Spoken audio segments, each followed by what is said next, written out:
What really works when it comes to de-escalating anxious, hostile, or challenging behavior? Our free guide, CPI's Top 10 De-Escalation Tips, is filled with effective strategies to help you stay calm and manage your own response so you can handle challenging questions, set limits, and diffuse challenging behaviors before they escalate.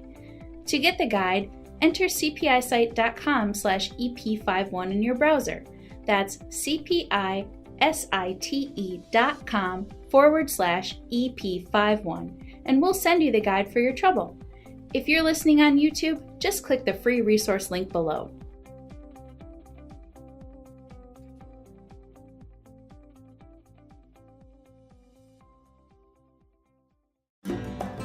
Welcome to Unrestrained, the podcast series from CPI.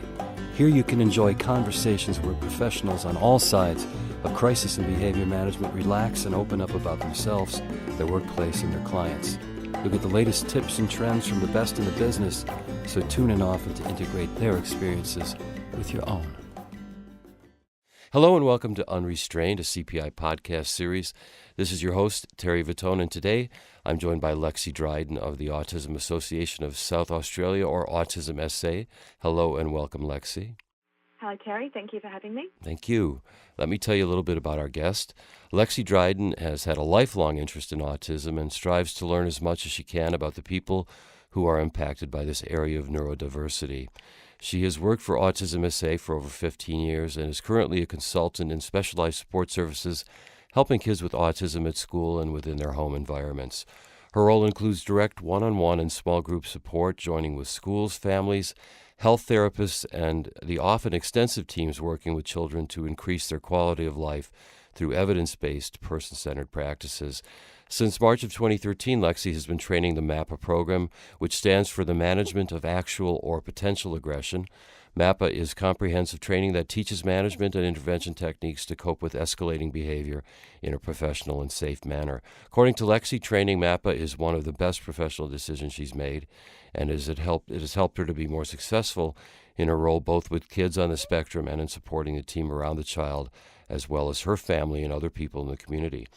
Lexi also presents trainings and workshops for professionals, parents, and other caregivers, and she says presenting is a passion that allows her to share her knowledge to support a better understanding of autism.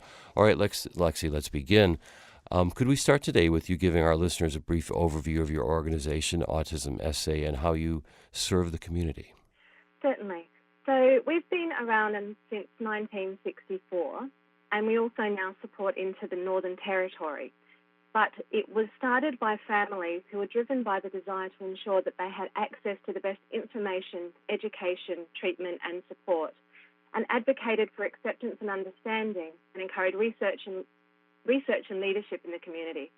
So people on the autism spectrum are at the centre of everything we do, and we provide individualized and person-centred services and support for people on the spectrum and their families and the team around the child. And we have an extensive range of services, from diagnostic assessment and planning, consultancy, therapy and support, social skill development, positive behaviour support, support around anxiety and calming strategies, understanding autism, working on transition, toileting, sleeping, social development. We provide respite and overnight support where we can, day options, school holiday programs, training for professionals. We provide conferences for families, including recently having had Carrie Dunn-Buron, the creator of the incredible 5-point scale, come over. Peter Vermeulen, who is from, I think it's Brussels, Belgium, that's the one. Michelle Garcia-Winner will be coming over next year. And we're involved in the Asia Pacific Autism Conference and hosted that in 2013. We also have an information line where parents can ring up and find information about autism, funding, services we provide, and provide a whole lot of other things such as public awareness sessions, expos, having autism ambassadors. We have an online library, so our services are very extensive, and we are the main provider of support and the leader in that for South Australia. And so, well, you've got quite a large menu of services that you provide. How many people in a year would you say that Autism SA provides service to? That is a very hard question to answer because it does vary greatly from year to year. Okay. With the top of my head, I can't remember. I should have collected the data on how many clients we actually have because it's across the age spectrum. And I would have to look up the website. I know the school program has about 7,000 or 8,000 clients that we can service that are registered with us, and that we have far more adults as well. So I think it was getting around the 11,000 or 12,000 mark, but I would have to double check that one. Mm-hmm. But in other words, if I'm a resident of South Australia and I have someone on the spectrum that needs special care, or I need some training about how to care for them, Autism SA would be the resource for me. It would be the best one in South Australia, I would believe. We get lots of really good positive feedback about our training and development series. We provide that at our clinic as well as out in the community and within schools. And so because we're supporting the whole life spectrum, that we service far more than just the clients that are registered with us. So to keep track of the data around how many people that actually access our services overall, it is thousands. Wow, I see. So let's talk about the Mapa program, Lexi, the Management of Actual and Potential Aggression. I know that you started, I believe in 2013 with the program, and why don't you talk about how it's influenced the program, the methods and the culture, and your own approach to caring for people on the spectrum? We used to have a similar training that we undertook some years ago prior to moving over to what was then nonviolent crisis intervention. And I'm looking at my certificate at the moment from when I first gained my certification, and it was actually October 2009. So I know we've been doing NVCI since at least then, if not before. So some years. I think that as far as our policies, which are very much least restrictive, hands-off policies, it fits beautifully within that. And within our Department of Education and the other education sectors are also very hands-off. And that fits within their policies. So it is now embedded into all our policies and procedures and has become part of the culture of Autism SA. It also has helped us to develop more comprehensive plans based on evidence-based practices for staff, schools, families to utilise with the individuals, but also helps us to support the parents of the individuals with a diagnosis. The staff when they might be having a challenging situation or challenging day. And it helps us to know what to do, when to do it, what to say, what not to say or do. And it really helps us to look at the underlying characteristics of autism and recognising that contextually inappropriate behaviours occur as a result of that and the anxiety that comes along with that, not understanding a social situation or the social context in which something is occurring. So if we address the need, then we address the behaviour, and de-escalation is the most critical aspect of that. So it helps us to have that plan and support schools and individuals supporting and the family to have that plan, but also to not respond reactively when things do go pear-shaped and still have a plan for those circumstances. So that would be, I think, the main thing, that it is a mandated training for all of our staff at Autism SA. And so we are now moving over to Mapa, and hopefully by the end of this year, all of our staff will be fully retrained in the new version of that. So it sounds like the Mapa approach has kind of shifted or informed the whole basic orientation of where someone who works with Autism SA would begin from, as you said, to look at the person and what they're trying to communicate rather than the behavior in the moment. Absolutely. And within our community staff, so those that are providing respite, short-term accommodation, one-to-one support, they actually now need to be trained in Mapa before they can go out and support those clients, so that they have those skills ready to go when they need them, rather than having to go out there and figure it out for themselves on their feet, which usually doesn't tend to end so well.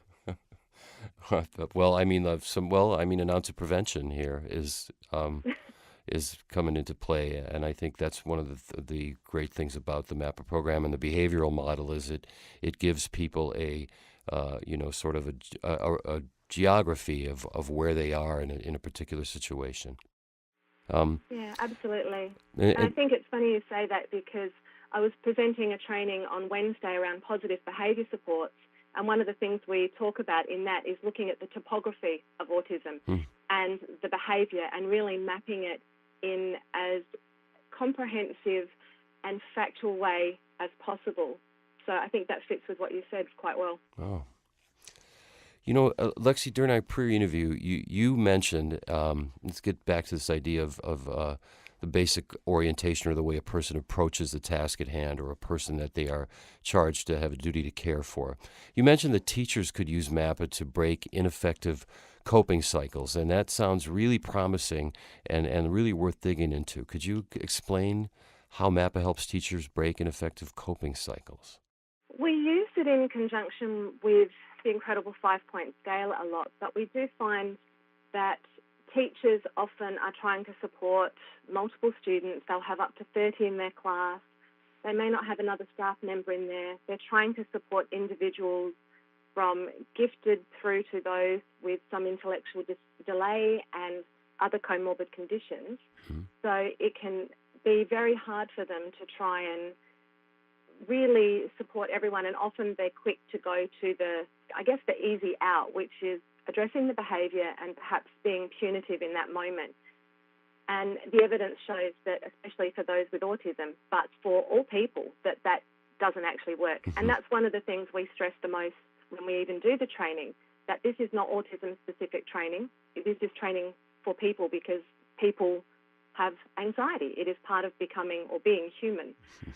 So Yes. we talk a lot with them around looking at that maladaptive coping mechanism and the cycle that individuals have, whether they may be identified and registered with Autism SA, or perhaps just have some characteristics that they display that may warrant further investigation. So we have asked a lot, what do I do with this individual? They're not registered, but we think they show characteristics. And we always go back to looking at the anxiety and supporting them, because the strategies will work regardless. All of the Department of Education behaviour coaches that are supporting individuals and staff at schools are trained in nonviolent crisis intervention, moving over to Mapa, and can support school staff to do that. And I'm recommending every time I go into a school that teachers be trained in this, as it is one of the best trainings, and I think the most supportive for teachers to support students and the families around them. But often what we see is that they're punished, or they're not looking at why the behaviours are occurring. And basically, if you always do what you always did, you'll always get what you always got. So they're not looking more in depth around why the behaviours are occurring. So we go in there and suggest that at certain points to look at what is going on, and maybe redirecting them, or having that plan to know what to do, using things like visuals of forced choice to show them what other options they have in that moment, distracting them, knowing when to teach new skills or talk about or address the issues of concern, which is not when they're heightened, because then you will end up with that power struggle. So try and support them to be calm and break that cycle, because, it's I've been in situations where I've been severely heightened, and I know that logic goes out the window, and that's true for anybody. But I think with individuals with autism, that anxiety and stress is there constantly. They come to school heightened. So even though they may not show that, they're feeling that. And often we get that comment that the behaviour of concern or the contextually inappropriate behaviours seem to come from nowhere. But if you can recognise that as a sign of stress and anxiety, break that cycle, support the individual to be calm, teach them the skills that they need to address the underlying characteristics of autism, then the outcomes for that individual and the staff are better. It also means that the staff are looking more for the positives that are occurring rather than the negatives, because if you look for the negatives, you'll find them. And often that builds up a negative relationship with that individual, regardless of diagnosis. So if you're looking for the positives and helping them to be calm and really seeing that for what it is and the anxiety, then you're more likely to have that positive relationship and rapport with that individual and really support them to learn the skills they need. Mm-hmm. Do you find that teachers have become, are receptive or have become more receptive as time has gone on, as you have more experience with Mapa? I feel that the majority of the time, more teachers are receptive. I think that they are under-resourced, underpaid, and overwhelmed. I think the need for teachers is huge, that they're certainly struggling and need a lot of support, but that their understanding generally has increased.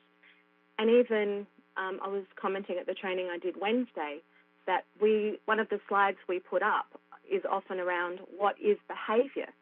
And a few years ago when we put that up, the most frequent comments were just going straight to the specific behaviours, such as hitting, kicking, screaming, spitting, swearing, all those contextually inappropriate behaviours. And it took a while to pull from them that behaviour is communication. The training I did on Wednesday, one of the first comments when I said, what is behaviour, from this was a group of professionals and teachers, they actually said communication. So I think the understanding has certainly come a long way. It's harder to list good behaviors, I guess, than it is those problematic ones if you're a teacher, but to recognize that they're all forms of communication is sort of a paradigm breakthrough in a way, if you will. Now, on your website, it says... sorry, Lexi, go ahead. No, you're fine. Okay, all right. Well, I was going to move over to on the website for Autism SA. It says that one of your, it quote says, aims to life outcomes for people on the autism spectrum. Rather, aims to improve outcomes for people on the autism spectrum. Could you talk about some of the ways that Autism SA helps you accomplish better outcomes for the people that you help? I think because we provide such a vast array of services, it really is supportive of that. We try to be person-centred. We have that team approach.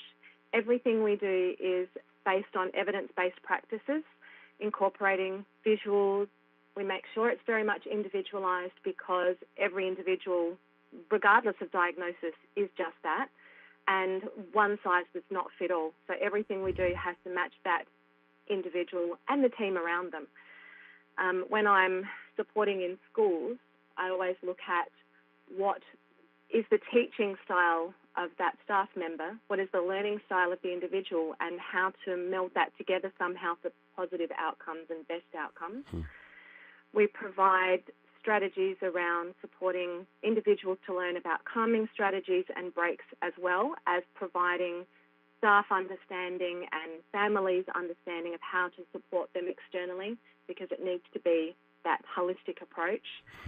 Looking at supporting improved communication for the individual. So we have our speech pathologists and allied health team and psychologists that support the families and the individuals around any of those sort of things.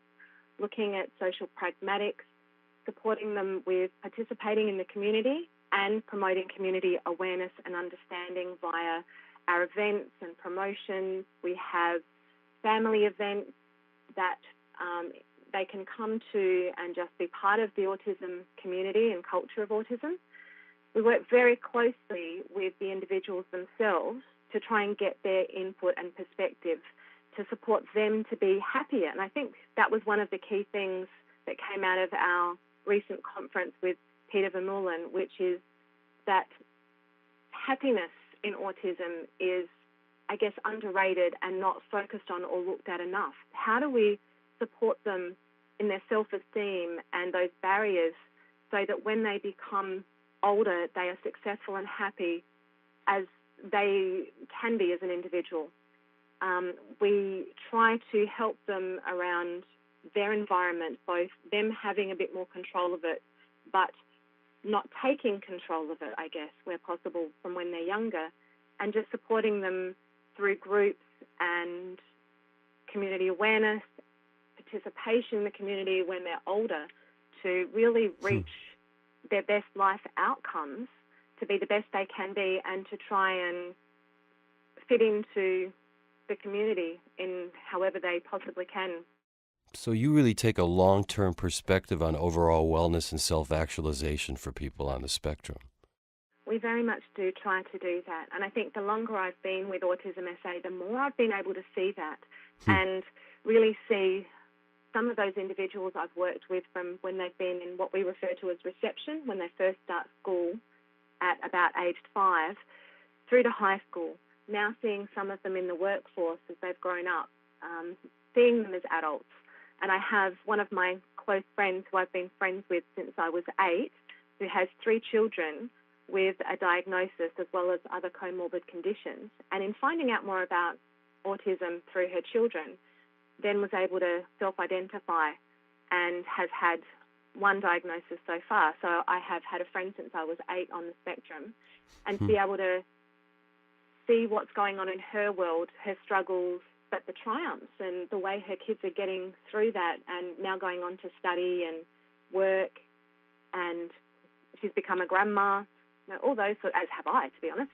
So it's really nice to be able to be part of that wider community. And I think in particular for me, my work or professional and social life, there isn't a big gap between the two. And I think I found that more as I've got older, as there are more people in the community now being diagnosed, but I have friends with a diagnosis. And it's just such a blessing for me to be part of that culture and community. Well, that's a beautiful message, and to have the length of service that you've had, and to start to see these lives truly be impacted and changed, and see people realize happiness in their life. So what a great reward that must be for someone who has been dedicated as you have been.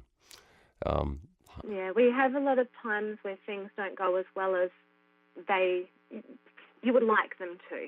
And I think we hold on to those positives when they happen because they keep us going. We know that with the right supports, the right strategies, early intervention, and that team around the child really working together to create positive outcomes, that the quality of life for those individuals can be so greatly improved. And that's what it's all about. That's why I do what I do and get up in the morning every day just to try and support them, the families and everyone I can to, and not just myself, of course, everyone at Autism SA has the same values, and we just want to support them to reach the best outcomes they possibly can. And how many are you at Autism SA? I guess I should have started with that question earlier, but how big is your staff? It varies greatly. We have a lot of casual staff in the respite area and day options and things like that. But I believe we're around the 200 mark. I see. Okay. Now, sometimes you mentioned that that things are a little more, that positive outcomes are something that sometimes are difficult to get to. And I know during our pre-interview you mentioned that you recently utilized a child restraint during a behavioral intervention. And I'm wondering if you could share that story with our listeners. I was working with a family of a boy who was about 9 at the time.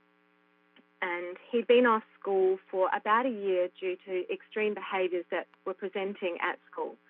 So things like I was mentioning before, stripping his clothes off. When he was extremely heightened, he would lose control of some bodily functions.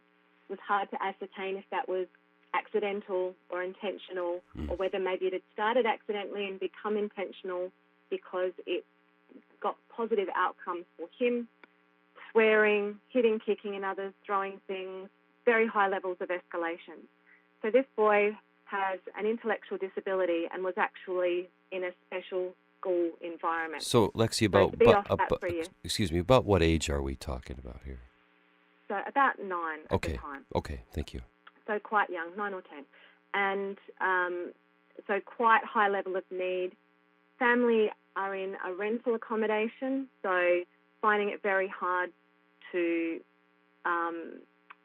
deal with the property damage that went along with that when he was very heightened. So there'd be lots of kicking holes in walls, throwing things, damaging property due to that heightened escalation and his intellectual disability as well.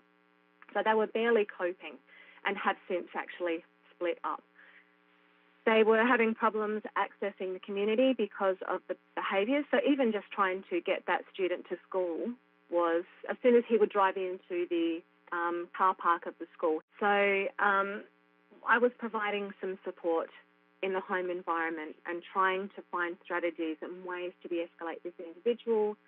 And he had an aversion to using visual supports because they'd been used, I guess, for him, he perceived it as adversely in the school environment. So he referred to that as homework and had that compartmentalisation that often goes along with a diagnosis of autism as I do this at home, I do this at school. So the visuals weren't being as successful in that moment as we were hoping they would be at home. So it was about 2 o'clock in the afternoon and I arrived at the house to provide some support.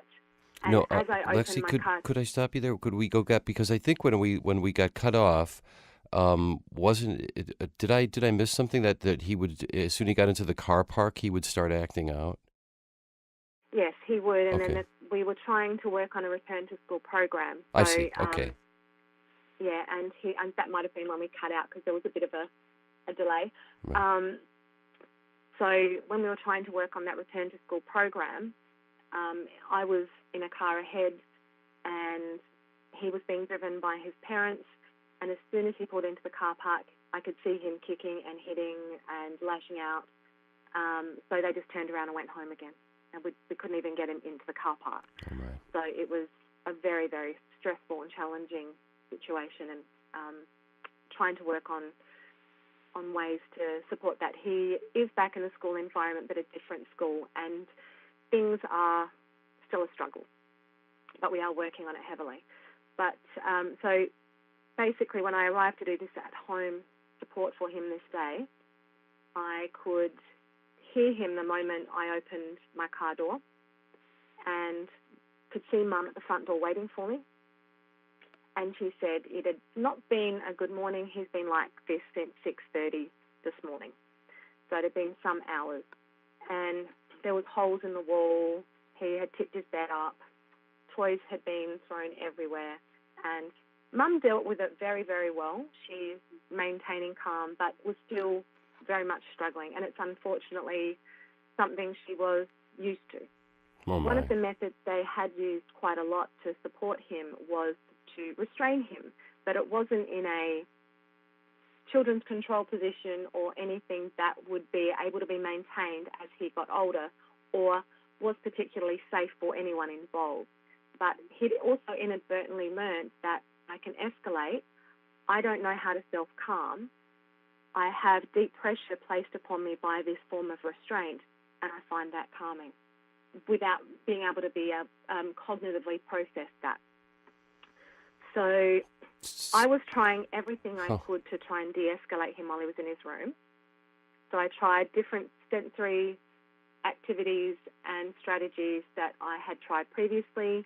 I did have one of my sensory items thrown at my head, luckily just missed me, and hit the wall behind me and broke in two. So removed myself, tried to give him time and space to de-escalate. That wasn't being effective. He would actually come out of his bedroom, come into the hallway and started tipping over furniture, trying to swipe things off, kicking, spitting, screaming, very, very heightened, not coping, not having any ability to communicate what the problem was, and I think was way past that at this point anyway. I don't even know if he knew why he'd escalated at that point. And I think there was a lot more going on than just his diagnosis of autism in that moment. Mm. So as he was in the hallway and I'm trying to think, what else can I do? What else can I do? What else is going to work? What are some of the proactive strategies? What are some of the evidence-based strategies I could use? Because nothing was working. He actually went to hit his mum as his mum went to walk past. And I was behind him. And as he reached back, I just instinctively went, I know what I can do. And very quickly put him into the children's control position so he wouldn't hurt his mum. Mm-hmm. And just held him lightly. It wasn't a tight grip because it didn't need to be. Put him off balance, with the being on the side, was able to keep him off balance. So he's trying to headbutt me, he's trying to spit at me, he's swearing, he's cursing, he's trying to kick out at his mum, but I was very easily and effectively able to keep him from kicking any of the kitchen equipment or anything else, keep him safe from his mum. His mum sort of secured the environment, and even though I'd never had a chance to discuss that with her as an option, I had that relationship with her. I know she trusted me enough that that was okay. And that's something else we're looking at within Autism SA is policies and procedures around home visits, and should we need to actually engage in any of these holds and control positions, what we can do to support that in advance. But at least I had that trust with that mother that I knew that would be okay. And because he was used to being put in holds, it took a long time for him to really regain control. So at one point he actually asked if we could sit down, and I am aware that once they're on the ground, generally speaking, you try to let them go. He was not back in control, so I supported him in a crouched position while still in that children's control position, but lightly. In any time, he could have easily got out of that hold. It wasn't tight or too firm, but he, I guess, was used to that, so it was calming for him. I talked him through, even though he's swearing at me, trying to turn his head and spit at me, could see he wasn't back in control. Anytime Mum would walk past, he would again try to hit out at her and kick at her. Eventually, after about half an hour, which was a lot longer than I was hoping and would have liked, I was able to suggest that he was calm enough for me to let him go, and he was able to agree. And once I did that, I gave him the direction to go back to his room to calm, which he was then able to do. Mum and I then sat down and went through what had happened, why it had happened, what else we could do. So in my head, I'm going through the coping model, going over that with her. So what other options did we have? We did that later on as well in another home visit, going through every aspect of that, looking at the patterns, looking at what were the indicators and things like that that meant he got to that point, developing a plan for down the track, collecting data on that where we could, and looking at that plan for the future. But also, as I left, because I was still fairly heightened and I'd got a little scratch to the face, but nothing too major. I was in no way really, really hurt. Just, it was the first time I'd actually had to use a children's control position in a home environment, or at all. So as I drove around the corner, I pulled up and rang my senior to actually debrief with her and discuss it with her so that she was aware of what was happened, I could talk it through, and felt that I was back in control again to be able to continue to drive home. So the whole Mapa principles were in my head and was able to use them even if it wasn't a formal process in that moment. But then we were able to sit down and go through it in a more formal way to really make sure that everyone involved was back in control, that we were orientated to the facts, that we were looking at every aspect of that to ensure moving forward we could minimise that happening again. Excellent. So the Mapa process really prevented much more drastic outcomes than you might have seen for everybody involved. Most definitely. All right. Now, Autism S. Thank you for sharing that with us, Lexi, and I'm glad that you're okay after a harrowing. And I mean, and for a first time, it sounds like you really put the principles and the physicals into meaningful action. Congratulations. Autism SA. Yeah.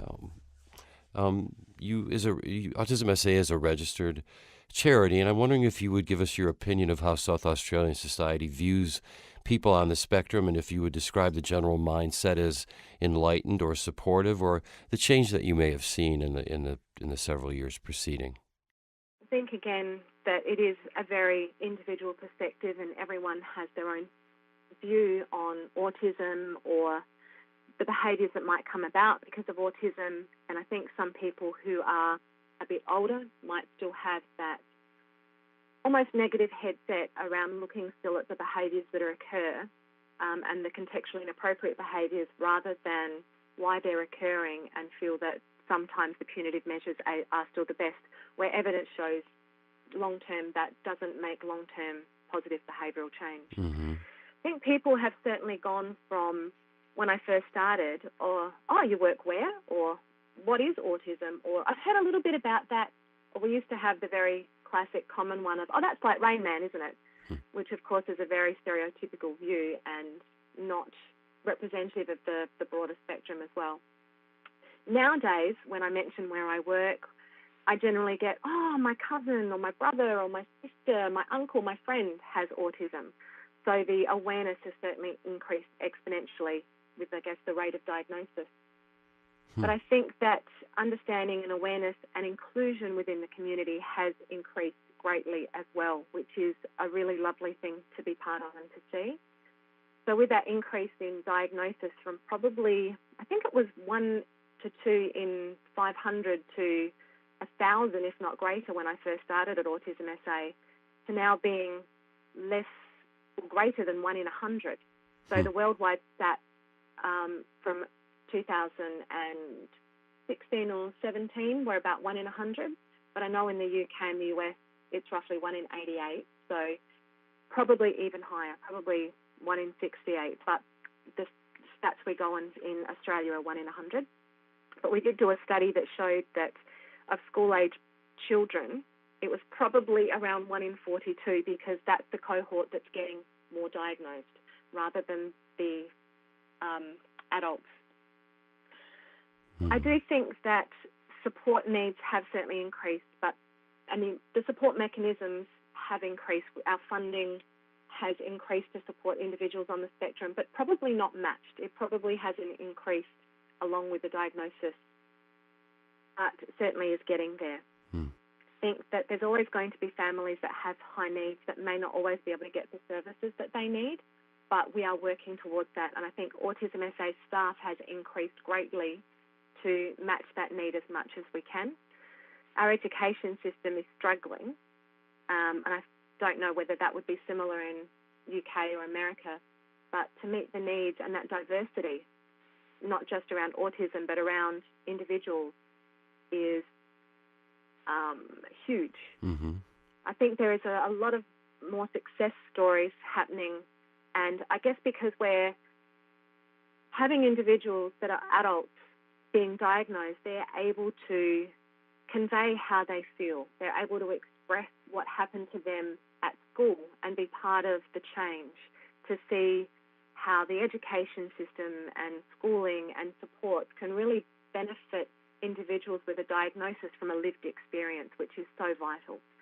And we have individuals such as a gentleman called Tim Sharp, who has created the world's first superhero with autism called Laser Big Man. He's an amazing drawer, very vibrant, bright colours. And I think that there's a lot more of that. There's an individual called Wen Lawson, who has a PhD and does a lot of talks around his area of interest as well as autism. There's a lot more people with that lived experience that are then able to become mentors and support for individuals on the spectrum. So it works so nicely. And I think that there are societal changes to really benefit all individuals and that diversity that comes with being human. Well, that's very promising. Still a long way to go, but it's certainly a good start. But I think people maybe are starting to get accustomed, or not, if not accustomed, at least familiar with the idea that rather than a disability, it's a different operating system. As my boss works with kids on the spectrum through an organization called Islands of Brilliance, where he mentors as a designer with a kid on the spectrum and helps them to realize art through computer programs. So he has that sticker actually on his computer that says it's not a disability, it's a different operating system. So there is hope there, I think, for the way that people on the spectrum are viewed, and I think that's promising. I think you had done some presentation with Temple Grandin, who has really been a beacon of light about what people on the spectrum can contribute in her work with animal management, for instance. Absolutely, and that was one off my bucket list. I wanted at least to see her present, and had missed out on 2 opportunities when she came to Sydney once and Melbourne once. And my friend on the spectrum was going to go for a road trip and invited me, and I was unfortunately going to be overseas for my first ever overseas trip at that point, and wasn't even able to see her. And then the next year was able to present alongside her at an event in a place called Tintinara. And I actually went to an agricultural high school, so I've got an interest in animal husbandry anyway. I see. But to be able to meet her, spend 4 days with her, go out to tea with her, see her in an animal husbandry environment, hear her talk about autism, get to know her as an individual was probably one of the highlights of my career in the field, and just was amazing. She's just such an inspiration. What an excellent kind of a chance that you got to meet her, and she had a chance to meet you as well. Now, Thank you. Yes, And I presented. I'm trying to think of the correct term, because it was this event that I presented as keynote speaker with her. So I presented, then she came up and presented, and then I presented after her again. So it was just, didn't quite get the opportunity to share the stage per se, but very close. Well, excellent. Now, when we spoke before the interview, you talked about something called the Incredible 5-Point Scale and how you merged it with the Mapa model to create a hybrid that now you use in training. And I think that's really interesting. Could you break that down for us a little bit? Sure. So the Incredible 5-Point Scale was created by Carrie Dunn-Buron and Mitzi Curtis, and we've been using that at Autism SA for many, many years, and it's a tool that's really helped us to streamline the supports that we provide.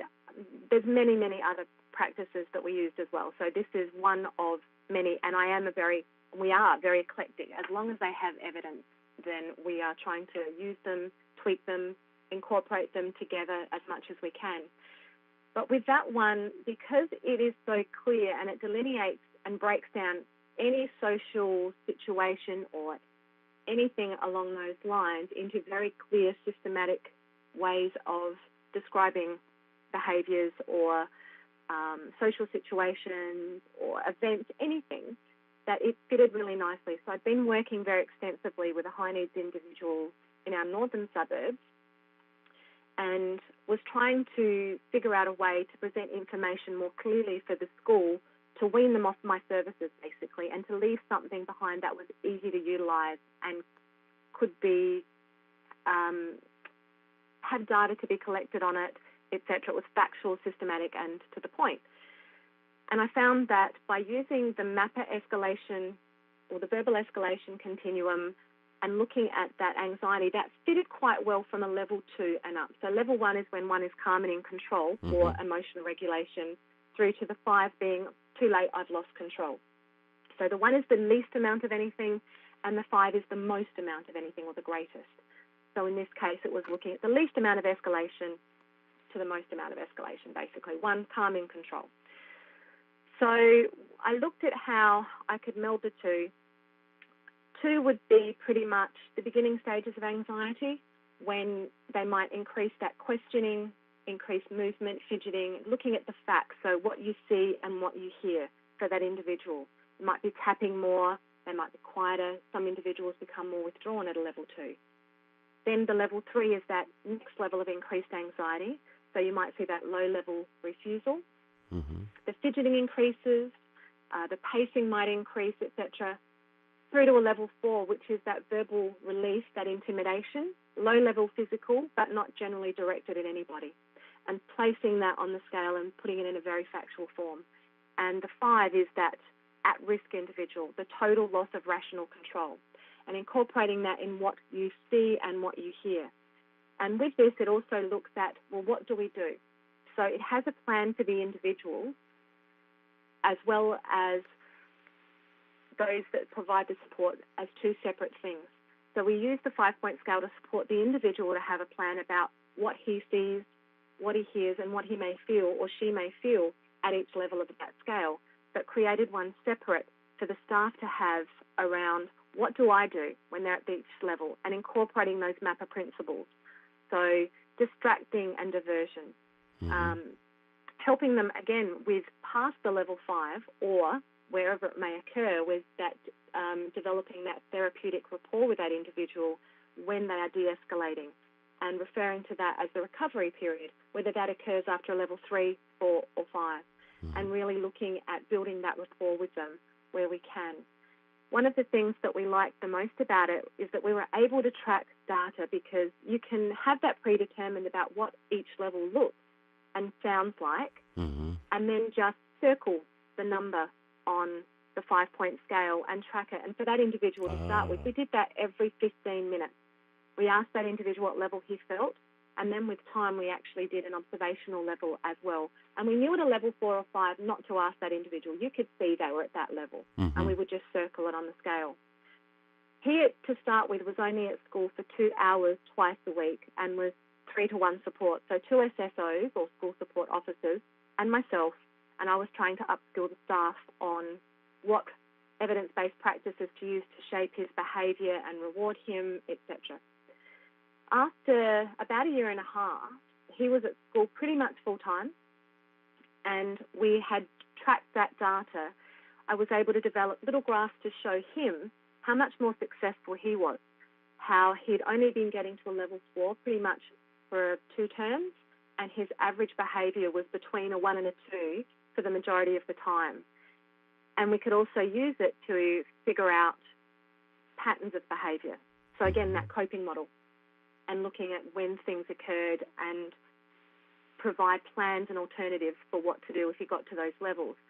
We did find that the only time it went pear-shaped was when the plan wasn't actually followed, and people misperceived a level 4 to be a level 3, for example, and didn't follow the plan well enough.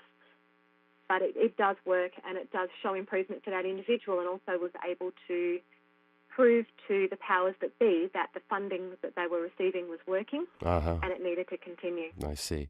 It really brings a whole nother visual component to the verbal escalation continuum that I think is fits with it very well, and that you can use to show somebody what their progress has been or what stage they're at by that expression on a face, for instance, that the 5-point scale has.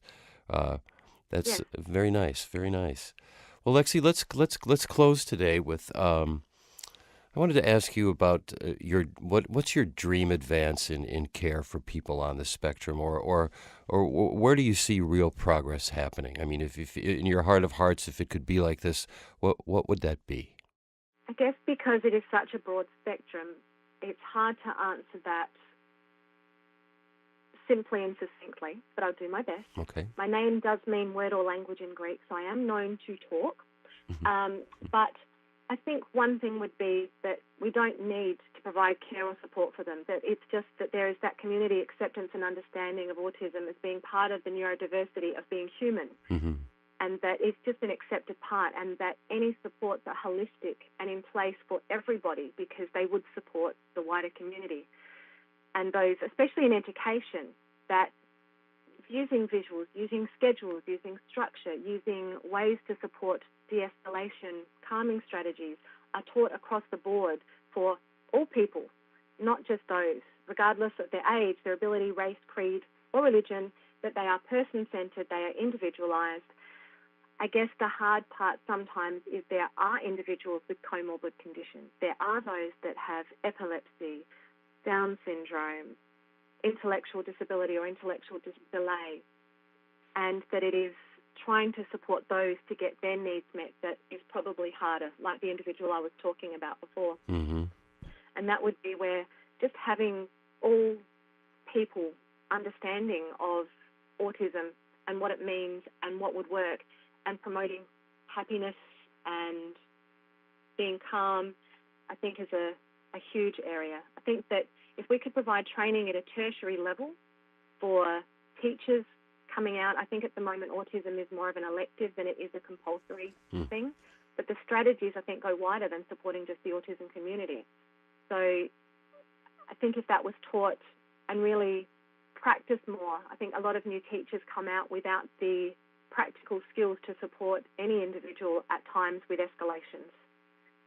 And it's those that have characteristics but perhaps not the diagnosis where that is not always put in place as best practice.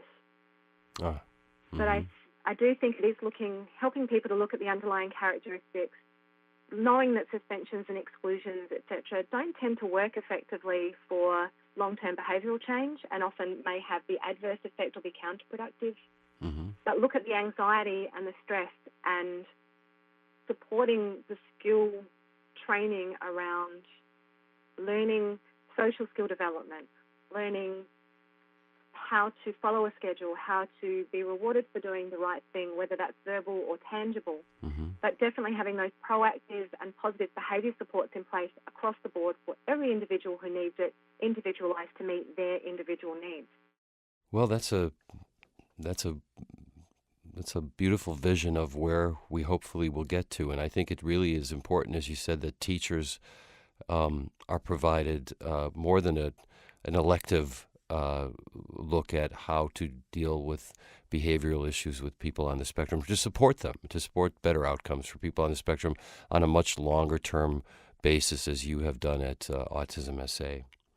Thank you for sharing that with us. Well, I want to thank my guest today. She's been Lexi Dryden of the Autism Association of South Australia. She is currently a consultant in specialized support services helping kids with autism at school and within their home environments. Thank you so much for joining us today, Lexi. Thank you very much for having me and allowing me to be part of the CPI community. Thank you, and thank you all for listening.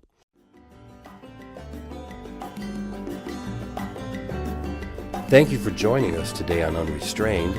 Tune in again soon for another interview with an expert in behavior management. Until then, this is your host, Terry Vittone, hoping your intention is prevention.